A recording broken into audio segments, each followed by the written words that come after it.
Hi everybody, it's Mr. Barbier back with another video. Today's lesson is subtracting whole numbers and decimals. So, as usual, this is your homework assignment, okay?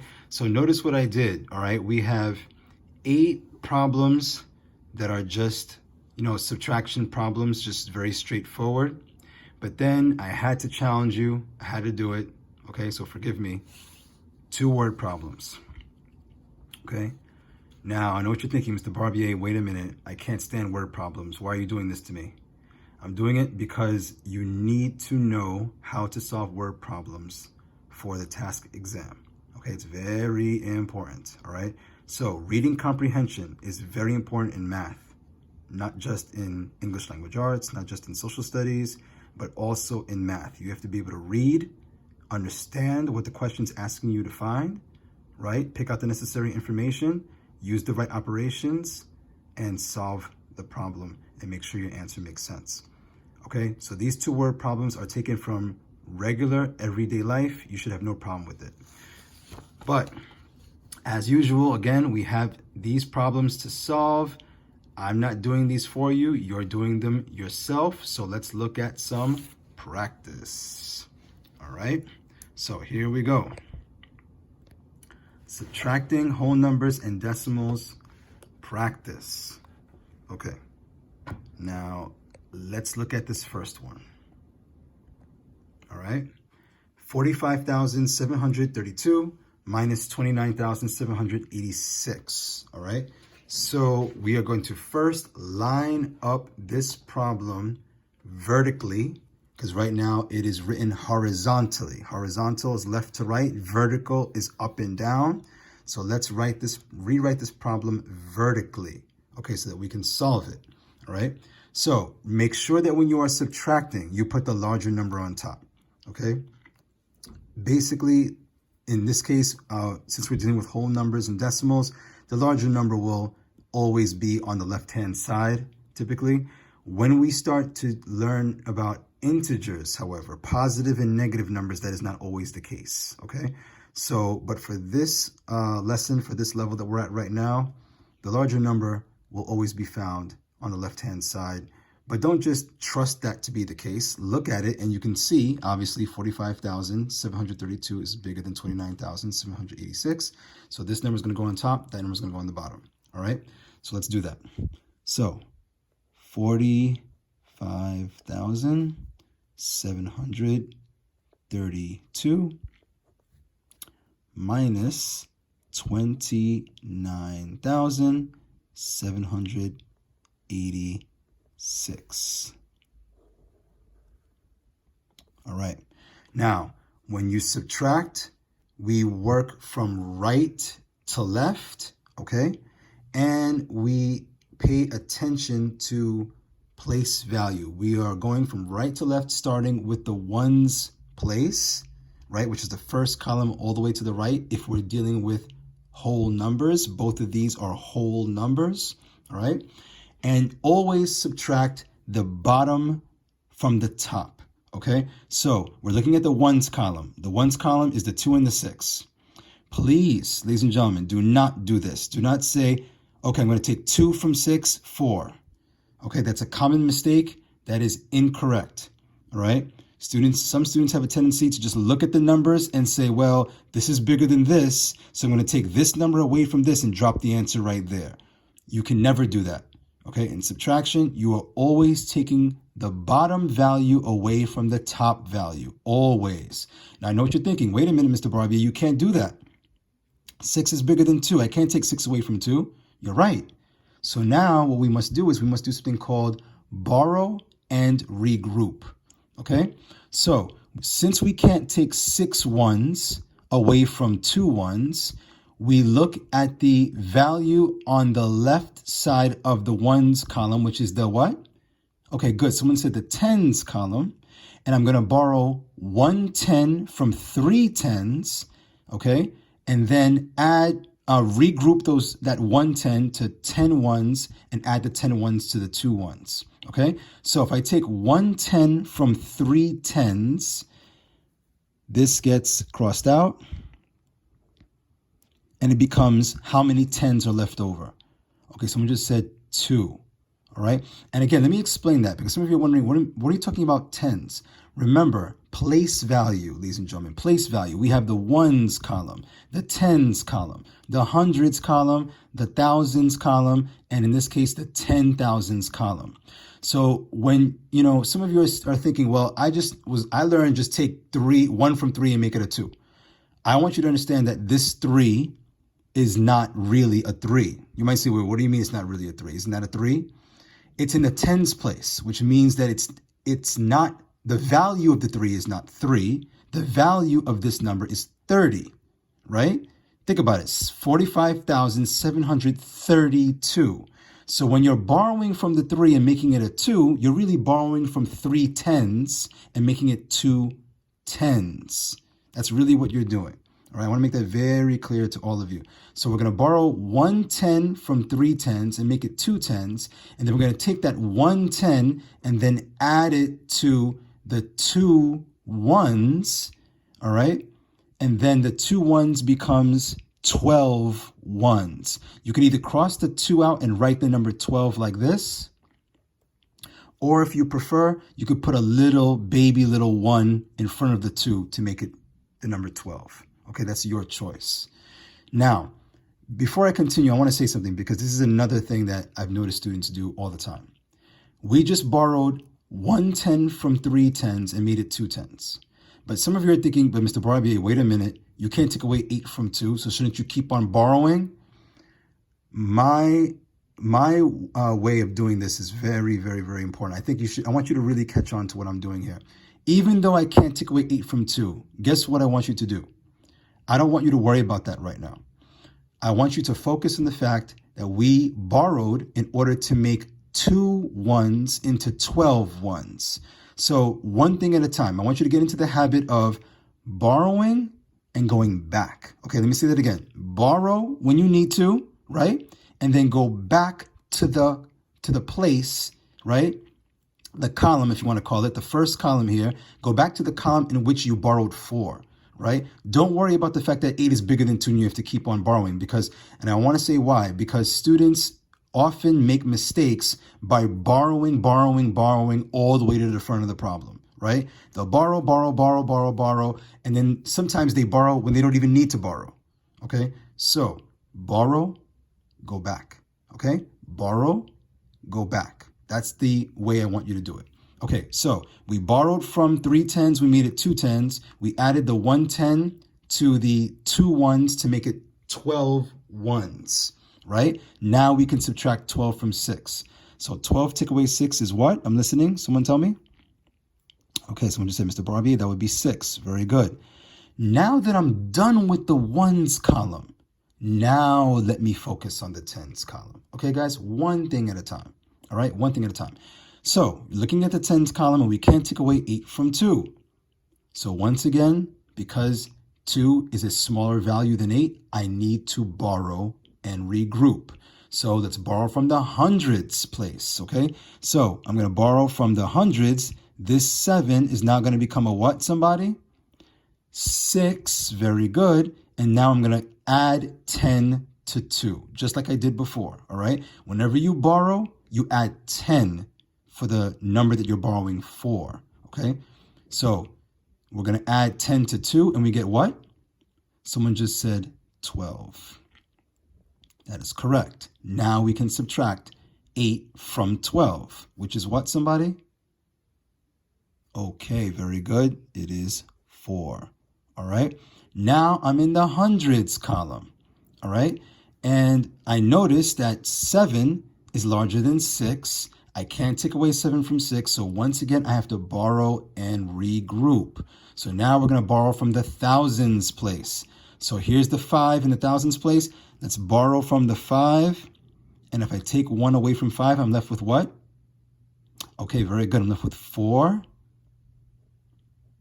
Okay, and then again, whenever you borrow, you add 10 to the number you are borrowing for. I'm borrowing for the 6. So I borrowed 1 from 5, I made it a 4, and I'm adding 10 to 6 and making it 16. Yes, very good. What's 16 minus 7, somebody? Okay, someone just said 9. Very good. Okay, let me just put the comma here. All right, commas are not necessary to make the answer correct. All right, because it's going to be a whole number regardless, but let's just, put the comma anyway. Again, let's look at the thousands place now. Can I take away 9 from 4? Okay, obviously not. 9 is bigger than 4, so what do? Someone just said borrow from the 4 in the 10,000s place. Yes, so we borrow from this 4. Okay, if I take 1 away from 4, I'm left with what? Very good, 3. And I add 10 to 4 to make it 14. Very good. If I take 9 from 14, what am I left with? Okay, someone just said 5, Mr. Barbier. Yes, very good. 5 is correct. And now, finally, let's subtract the 10,000s column. 3 minus 2 is 1. There it is, okay? There it is. So, ladies and gentlemen, in this problem, we did end up borrowing all the way across, but that's not always the case, okay? So just be aware of that. Sometimes you do not have to borrow every single time. You have to look carefully and see if the bottom value is larger than the top value in that column, right? In that place value. And if it is, then you borrow it. And if it's not, then you don't borrow. Okay, so there's our answer, 15,946. All right, we're going to move a little bit faster once you get the feel of this. All right, I went slow for the first one, but now we're going to move a little bit, more quickly. So just be aware of that. The next problem we're going to look at is a little different. Okay, this problem has a number on top which has no value in the ones, tens, hundreds place, right? But only value in the thousands, right? So what do we do when we have to subtract and the top number has a bunch of zeros in it? I'm going to show you a method called the box method. So first of all, let's take this problem and let's rewrite it going vertical, all right? Here we go. So 7,000 goes on top. Okay, 4,832 goes on the bottom. All right. First of all, ladies and gentlemen, please avoid this mistake.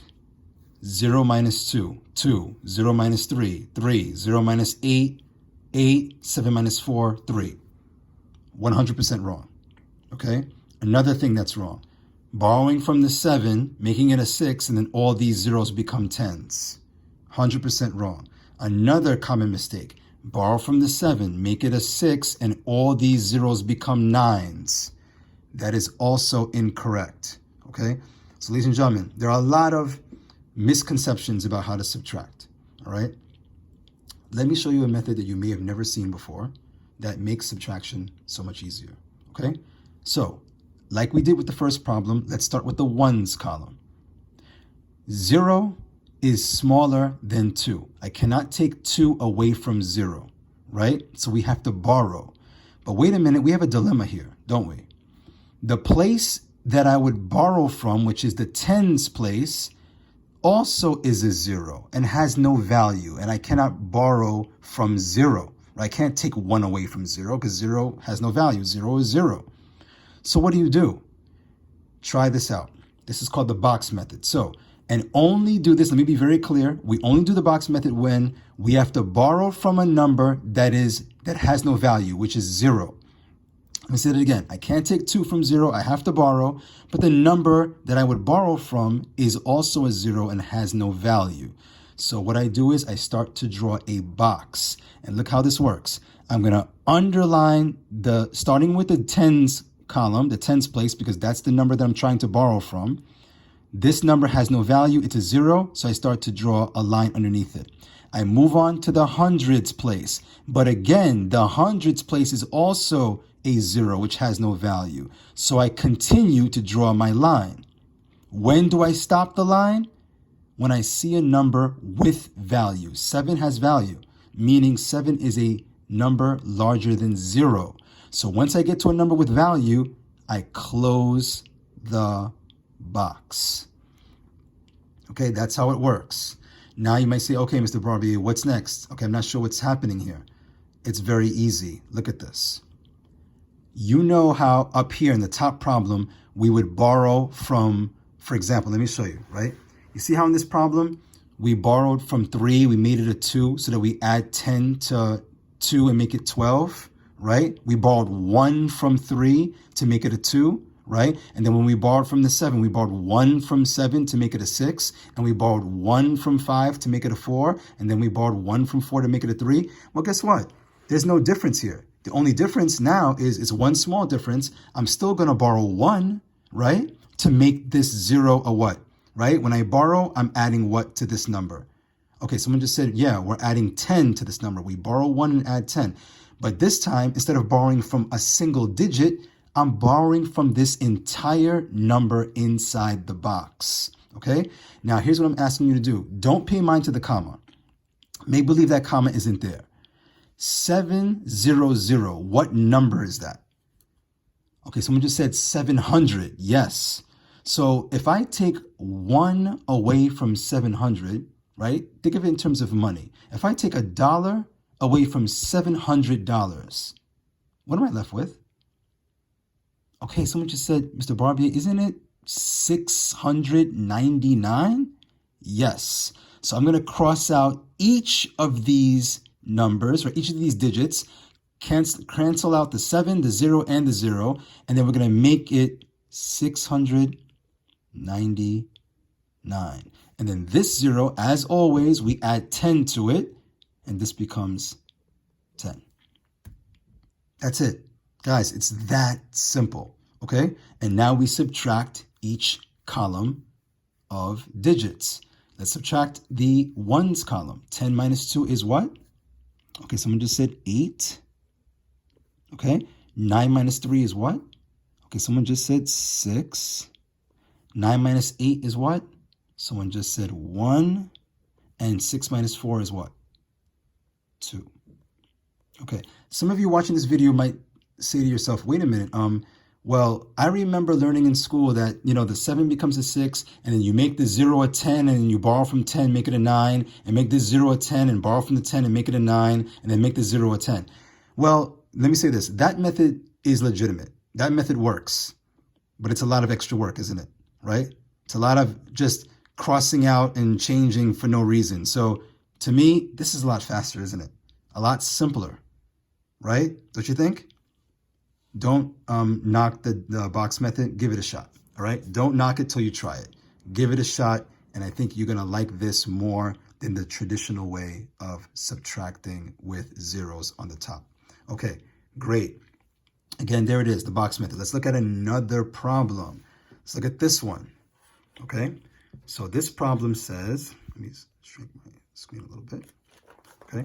This problem says 60,305 minus 34,726. Let's try it. First, let's line up by place value, okay? So 60,000 goes on top, 60,305, okay? And 34,726 goes in the bottom. Okay, and let's subtract starting from right to left. Okay, one's column down. What do you notice? As a matter of fact, you know what? Something just hit me. Ladies and gentlemen, guess what? If you think you can do this, pause the video and go for it. Try it right now by yourself. Okay, I'll wait. All right, and listen, I'm watching you, okay? If you're not going to try it, I'm going to call you out on it. Give it a shot, all right? Give it a shot. Come on. Even if you get it wrong, that's okay. All right, I'm going to say that you paused the video, all right, and you gave it a shot. Let's now see what's going to happen, all right? Let's take a look at this. Okay, so in this problem, I don't know why my screen just went red like that, but okay, forgive me. Okay, we can't take away 6 from 5, right? So what do? What we do is we have to borrow as always. We can't take 6 from 5. But wait a minute, the digit in the tens column is a 0, So what do we do? Somebody say it for me. What do we do when we can't borrow from 0 because 0 has no value? We what? Okay, we start to draw a box. Now, check this out though. Wait a minute. Remember I said we start to draw a box, but we don't. Some of you are thinking, do I box all the way to the front? No, don't do that. If you paid attention to what I said start to draw the box in this column, the tens column, but then stop when what? Okay, when we see a digit with value. Stop here. Doesn't 3 have value? It does, doesn't it? 3 is larger than 0. So guess what? Close your box right here. Okay, don't keep going. That's when your box stops. Okay, so now look at the number inside the box. What number is that? Someone just said 30. So what do? We do what we always do. We're going to take 1 away from 30, which gives me what? Okay, someone just said 29, Mr. Barbier. Correct. So we're going to cross out the 3, cross out the 0, and we're going to put 29. And what happens to the 5? Okay, someone just said it becomes a 15. That is right. Okay, we're in business. Let's go. 15 minus 6 is... Okay, someone just said it's 9. Very good. 9 take away 2 is... Someone just said 7. Very good. And now we're in the hundreds column, right? 2 on top, 7 on the bottom. What do you notice? Okay, someone just said, Mr. Barbier, 7's bigger than 2. We can't take away 7 from 2. So what do? We have to borrow. But look at this, though. Look at the next place value. It's a 0. Wait a minute. 0 doesn't have any value. I can't borrow from 0. So what do? Someone just said, do we draw another box? The answer is yes, we draw another box. So some of you are saying, wait a minute, you could have more than one box in a problem? Absolutely, you can have more than one box in a problem. So let's draw another box. We're going to start at the 0 and stop at a digit with value. So I'm going to keep going, keep going, keep going, keep going. Oh, wait a minute, 6 is not a 0. Close my box. Okay, the number inside the box is what? Someone just said 60. And if I take 1 away from 60, I'm left with what? Okay, someone just said 59. Yes. So 5 and 9. Good. And then after we borrow, we add what to the 2? Someone just said 12. Yes. Okay, there it is. There it is. Okay, so let's subtract. 12 take away 7 is somebody? Okay, I'm listening. Someone, okay, good. Someone just said 5. Good, there it is, 5. And now 9 take away 4 is also 5. Very good. And then 5 take away 3 is 2. And we can put the comma right here. 25,579. There it is. Okay. Let's look at one last problem for this video, okay? One that's tricky if you're not careful, all right? Let's look at this one. 5 minus 3.782. Okay, what's happening with this problem? What's happening? Now, first of all, ladies and gentlemen, can I just show you one of my pet peeves, so to speak? Let me show you what I mean, okay? So I've had students who see a problem like this, right? And they do this. Let me show you what I'm talking about. So here's the problem, and they say to themselves, well, this number is bigger than this number because it's longer. So I'm just going to take this 5 and put it underneath the 2 and then subtract like that. Completely wrong. First of all, I hope many of you, if not all of you, see what's happening here, right? This 5 is a whole number 5, right? And this is a decimal number. 5 is a whole number. This is a decimal number. How do you know which of these numbers is bigger? Okay, someone just said, wait a minute, Mr. Barbier, wait, didn't you say that every whole number has an invisible decimal point to the right of it? Didn't we learn that once upon a time? Yes, we did learn that once upon a time. Doesn't this 5, even though I don't see the decimal point, it has a decimal point right here, right? And I know which number is bigger because the digits to the left of the decimal is the whole number part of the number, and therefore 5 is bigger than 3. So therefore 5 is the bigger number and 3.782 is the smaller number, even though it has more digits, because these digits are behind the decimal point. Yes, that's exactly right. Okay, ladies and gentlemen, let me just relate this to real life. If this were money, this would be how much money? Okay, someone just said $5. If this were money, it would be how much money? Okay, $3.78. This 2 doesn't really affect it, okay, because it's less than 5. If this 2 was a 5 or above, then you could round this to $3.79, right? But the bottom line is more dollars here than here, therefore 5 is larger than 3.782. I know some of you are thinking, wait a minute, but how do you line that up? Well, if you remember from our last video, right, adding whole numbers and decimals, you know exactly how to line this up, right? Let me see if someone's going to tell me. Let me listen. Someone tell me, well, how do I line this up? Okay, someone just said, well, Mr. Barbier, you just said 5 is the bigger number, so 5 goes on top, right?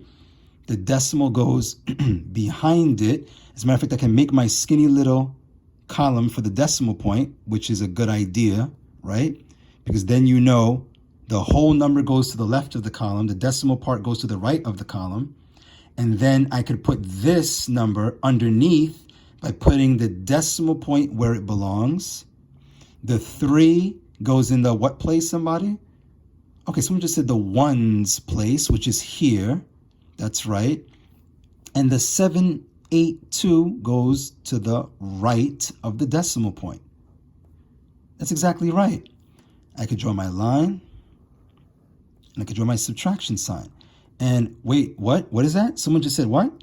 Oh, wait a minute. Are you telling me that I cannot just leave this empty space up here? I have to put what there? Oh, someone just said, Mr. Barbier, don't forget your placeholders. Okay, thank you. Thank you for the reminder. Because, ladies and gentlemen, can I say something? Some of you are probably thinking, okay, Mr. B, I got this. Drop the 2, drop the 8, drop the 7. 5 minus 3 is 2. If you were thinking that, guess what? 100% incorrect. Okay? You cannot take away something from nothing. Okay? If this was an addition problem, imagine I make this subtraction a plus. Then you could drop the 2, drop the 8, drop the 7, and then 5 plus 3 is 8. No problem. But it's a subtraction problem. We can't take away something from nothing. We need to put something here. And what do we put there? Placeholder zeros. 1, 2, 3. One placeholder on top of every digit. Okay?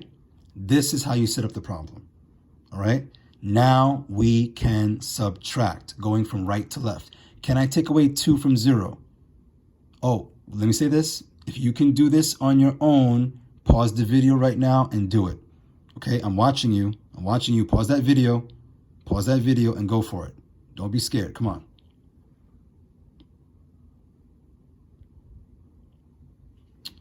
Okay, I'm going to assume you paused the video, you solved it for yourself, and now you're ready to see if your answer is correct. Let's see. So, can I take away 2 from 0? Someone just said, no, Mr. B, we have to what? We have to borrow. But the digit I have to borrow from, which is right here, is another 0. What do I do, somebody? Tell me, what do I do? Someone said, start to draw a box. Good. Now, some of you are probably wondering, wait a minute, Mr. B, you can draw a box? You can do the box method for a decimal problem? Yes, you can. No problem. Okay, look, start my box. This is a 0, so keep going, right? Keep going because 0 doesn't have any value. And stop at the what? At the 5. And close my box. Good. Okay? Now, some of you are saying, but Mr. Barbier, this is a decimal. How do I say this number? Just like before when we ignored the comma, I want you to ignore the decimal point. Okay? Look at this number as if it's a whole number. Pretend the decimal is not there. What would that be? Okay, someone just said it would be 500 if the decimal was not there. That's correct. Okay, so borrow 1 from 500 and you're left with, okay, someone just said 499. 9. That is correct. And this 0 becomes a what? It becomes a 10. Now we can subtract. 10 minus 2. Someone say it. Very good. Someone just said 8. 9 minus 8. I'm listening. Very good. That would be 1. And 9 minus 7.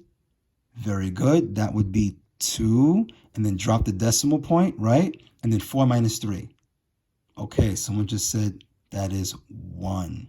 And ladies and gentlemen, there it is. There it is. Box method in full effect, even with a decimal problem. Okay? Even with a decimal problem, box method in full effect. Please don't forget to put those placeholder zeros, right? Whenever you need to fill a space, and make sure your decimals are always aligned. Okay? Very, very, very important. So ladies and gentlemen, now you're ready. Now you're ready to do this homework sheet.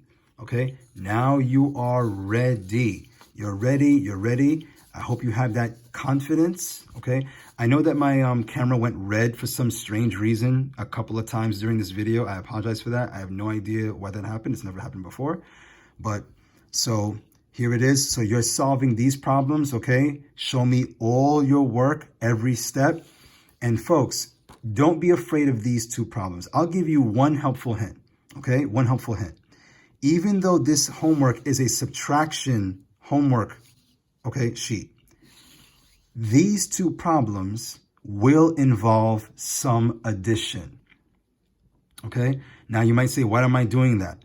Because in math, whatever you learn previously should remain in your brain for the next lesson.